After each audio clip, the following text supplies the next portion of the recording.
Yung iba tinatawag nilang Marcos Bridge ito. Ito, hintuan natin saglit. And syempre, iiwanan ulit natin ito ng bakasan. Tagal na natin hindi nakapag-iwan dito eh. Ayan, ito yung Marcos Bridge dito mga paps. Pero ang tawag nila dito mga paps ay Lewis Bridge. Ito mga paps oh, Lewis Bridge din yung nakalagay dito. Pero yung iba tinatawag nilang Marcos Bridge ito. So hindi masyado makita yung bundok doon. Naglalakad tayo ngayon dito. Lakad lang tayo ng konti pa.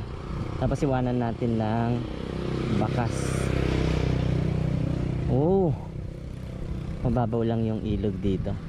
So dito mga paps, pag lampas mo dito sa tulay na to, Candelaria na, Lewis Candelaria, barangay na ng isa sa mga barangay ng Candelaria. Masyado nang malayo dito mga paps. Iwan na lang natin dito. Ayan mga paps oh. Lagay ko lang dyan pampagod vibes. At may sticker na rin. Tataob lang natin. Dagan ako ng bato para di pa rin dyan sa gilid.